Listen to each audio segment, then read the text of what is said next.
अस्सलामुअलैकुम। Welcome welcome to my YouTube channel. इस video में हम ट्रेड लेने के 3 स्टेप्स को डिस्कस कर रहे हैं। सबसे जो पहला स्टेप है वो होता है मार्केट को एनालाइज करना कि किस तरह से हम मार्केट को एनालाइज कर सकते हैं। दूसरा पॉइंट है कि हमें एक्सेप्ट एंट्री पॉइंट होता है, कहाँ पर एंट्री लेनी है, कैसे लेनी है, कब लेनी है, ये सब चीजें देखेंगे। और थर्ड पार्ट में हम ये देखेंगे कि किस तरह से वॉलेटाइल मार्केट में भी ट्रेड को मैनेज करना है, क्योंकि मैनेज करना सबसे ज्यादा मुश्किल होता है। अगर आप इस चैनल पर नए हैं तो वीडियो को लाइक और चैनल को सब्सक्राइब कर दें ताकि आगे आने वाली वीडियोस भी आप तक पहुंचती रहें। आइए वीडियो की जानिब बढ़ते हैं। दिन में तो हजारों काम होते हैं और सारे काम निपटाने के बाद यहाँ पर बारी आती है ट्रेडिंग की। थोड़ी सी मेहनत की और अब ट्रेडिंग में एनालिसिस करें तो हम देखते हैं कि जैसे मार्केट पहले ऊपर ही जा रही थी और गोल्ड तो नीचे जाने का नाम नहीं लेगा। थोड़ी सी करेक्शन के बाद यहाँ पर एक की लेवल मार्क की, पहले हायर टाइम फ्रेम पर और फिर स्मॉलर टाइम फ्रेम पर शिफ्ट करते हैं ताकि हमें कोई अच्छा सा एंट्री मॉडल मिल जाए जहां से हम अपनी एंट्री को एग्जीक्यूट कर पाएं। अब जिस लेवल पर मार्केट खड़ी है यहाँ से तो उसको नीचे आना ही आना चाहिए, क्योंकि नीचे एक ऐसा लेवल है जो मार्केट को एक मैग्नेट की तरह अपनी तरफ अट्रैक्ट करता है। अब हायर टाइम फ्रेम पर जो हमने लेवल मार्क किया था वहां पर एक अच्छा सा स्मॉलर टाइम फ्रेम पर लेवल देखते हैं। कोई फेयर वैल्यू गैप हो सकता है, कोई ऑर्डर ब्लॉक हो सकता है जो हमें अपनी एंट्री प्लान करने में हेल्प करे। हमारी एंट्री तभी वैलिड होगी जब हमें कोई अच्छी सी लिक्विडिटी स्वीप मिलेगी। लिक्विडिटी स्वीप के बाद ही जो एंट्री ली जाती है वो सबसे बेस्ट एंट्री होती है और उसके वर्क करने के चांसेस बहुत ज्यादा होते हैं। अब हमें एक ऑर्डर ब्लॉक मिला है उसकी लेवल से थोड़ा सा ऊपर, तो हमारे पास 2 लेवल बन गए हैं। मार्केट ज्यादा अप ट्रेंड में है और जो सिचुएशन है फंडामेंटल्स की वजह से उसके अकॉर्डिंग तो हमारे वाले लेवल में जो ऊपर वाला है उसी को टच करके और वापस जा सकती है ऊपर। लेकिन ऐसा भी हो सकता है कि वहां से हमें कोई कन्फर्मेशन ना मिले, तो जो नीचे वाला लेवल है उससे हम अपनी एंट्री प्लान कर सकते हैं। अब देखते हैं कि मार्केट क्या करती है। अब जैसे कि मैंने कहा था कि हमारे मार्क्ड की लेवल्स में से सबसे ऊपर वाला की लेवल है उसको मार्केट टच करके जा सकते हैं, लेकिन मार्केट उसको भी टेस्ट किए बगैर ऊपर चली गई है, इसलिए हमें कोई एंट्री नहीं मिली। लेकिन एक चांस हो सकता था कि हम यहाँ पर ये देखें कि मार्केट में जैसे ही लिक्विडिटी स्वीप की है वहां से ब्रेक ऑफ स्ट्रक्चर के बाद एक अच्छी एंट्री प्लान की जा सकती थी। लेकिन क्योंकि मार्केट हमारे की लेवल तक नहीं आई थी तो हमने कोई एंट्री नहीं ली। चलो खैर, ये वाली तो मिस हो गई, लेकिन आगे देखेंगे कोई अच्छी सी एंट्री हमें मिल जाए तो थोड़ा सा ऑफ करके और बाहर जाते हैं ताकि थोड़ा सा माइंड फ्रेश हो। फिर जब हम दोबारा पीसी के सामने बैठे तो हमें अच्छे अच्छे लेवल्स मिले जिनको हम ट्रेड करने के काबिल हों।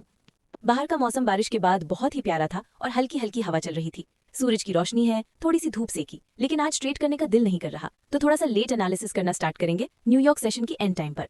क्योंकि अभी अभी एक ट्रेड मिस हुई है, उसके बाद फौरन से एनालिसिस के लिए पीसी खोलना कुछ सही नहीं है, क्योंकि हम गलत एंट्री भी ले सकते हैं फोमो की वजह से।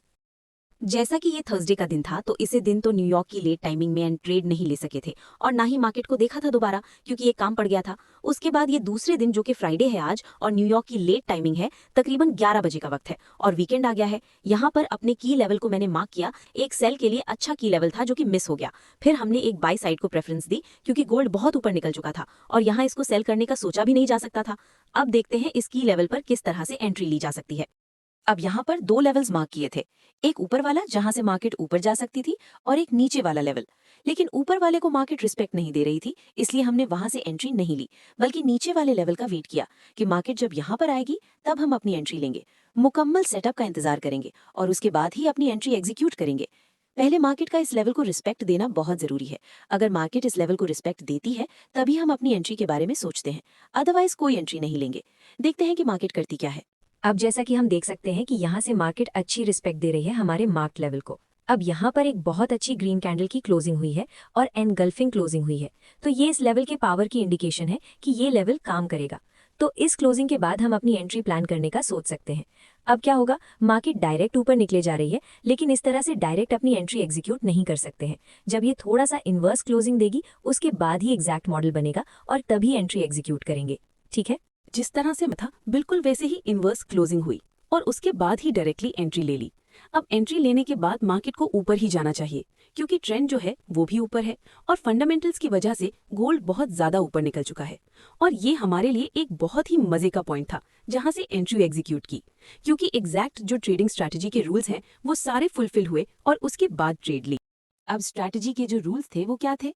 सबसे पहले एक मार्केट को की लेवल पर टैप करना, मार्केट की लेवल पर आई, उसने वहां पर एक अच्छी क्लोजिंग दी। वो की लेवल एक ऐसा लेवल था जहां तक पहुंचते पहुंचते मार्केट लिक्विडिटी स्वीप कर चुकी थी।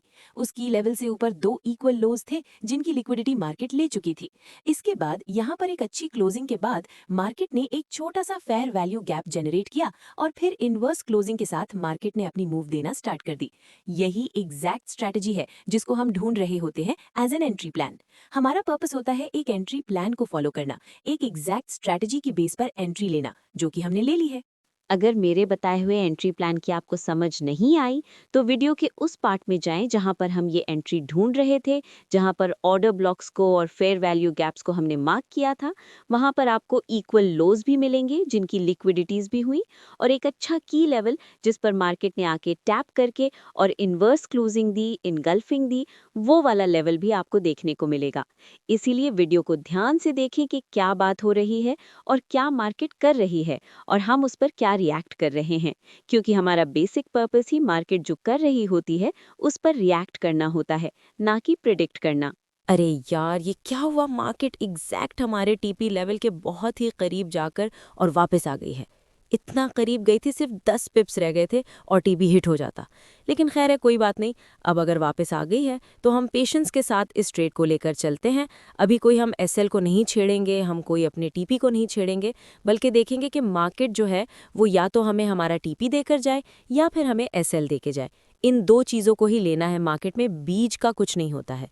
हाँ, अगर हाफ से ज़्यादा प्रॉफिट हो रहा है तो जो एसएल है उसको ब्रेक इवन पॉइंट पर डाल देते हैं ताकि हमारा कोई लॉस ना हो और हम बिल्कुल ज़ीरो में या फिर एग्जैक्ट प्रॉफिट लेके ट्रेड से निकल जाएं।